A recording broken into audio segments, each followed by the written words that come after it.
அண்ணாமலை அவர்கள் பிஜேபிக்கு எகெயின்ஸ்டாக பல விஷயங்கள் செய்து கொண்டு வருகிறார்கள். முக்கியமாக டிஎம்கேக்கு பாசிட்டிவாக பேசி கொண்டு இருக்காங்க. விஜய் அவர்களுக்கு ஆதரவு தெரிவித்து கொண்டு இருக்காங்க. ஸோ அண்ணாமலை அவர்களோட நடவடிக்கைக்கு பின்னால் என்ன நடக்கிறது? ஸோ அண்ணாமலை அவர்கள் பிஜேபியிலிருந்து விலகப் போகிறார்களா? அப்படி டிஎம்கே பற்றி என்ன பேசியிருக்காங்க? டீட்டெயிலாக பேச போகிறோம். அதாவது அண்ணாமலை அவர்கள் பிஜேபி அதிமுக கூட்டணி சேர்ந்ததிலிருந்தே அண்ணாமலை அவர்களுக்கு ஒரு பெரிய சிக்கல் தான் அப்படின்னு தான் சொல்ல வேண்டும். ஏன்னா அதிமுக பிஜேபியோட கூட்டணி வைக்க வேண்டும் என்றால் பிஜேபி மாநில தலைவர் பதவியில் அண்ணாமலை இருக்கக்கூடாது அப்படிங்கிற விஷயத்தை சொன்னதால் அண்ணாமலை அவர்கள் பிஜேபி மாநில தலைவர் பதவியிலிருந்து விலகிட்டாங்க. அப்ப இருந்தே அதிமுக பிஜேபி கூட்டணி மீது அண்ணாமலைக்கு ஒரு பெரிய வெறுப்பு தான் உண்டாகிக்கொண்டு இருந்தது.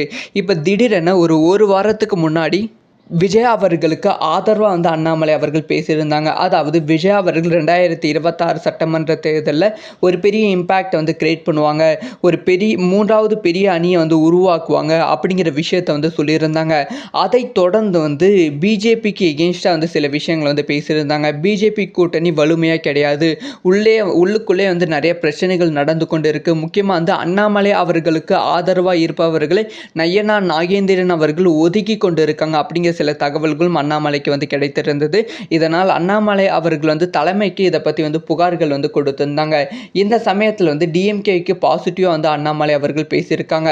இப்போ இருக்க சூழ்நிலையில் மீண்டும் 2026 சட்டமன்ற தேர்தலில் டிஎம்கே தான் ஆட்சிக்கு வருவதற்கான வாய்ப்புகள் ரொம்ப ரொம்ப அதிகமாகவே இருக்கு. ஸோ டிஎம்கே மீது மக்கள் மத்தியில் இன்னும் வெறுப்பு உருவாகவில்லை. ஸோ வெறுப்பு உருவாகாததால் டிஎம்கே தான் மீண்டுமே ஆட்சிக்கு வரும். ஸோ பிஜேபி கட்சிக்குள்ளே நிறைய சிக்கல்கள் இருந்து கொண்டு இருக்கு. அந்த சிக்கல்களை சரி பண்ணாதான் பிஜேபி வளர முடியும் அப்படிங்கிற விஷயத்தை அண்ணாமலை அவர்கள் சொல்லியிருக்காங்க.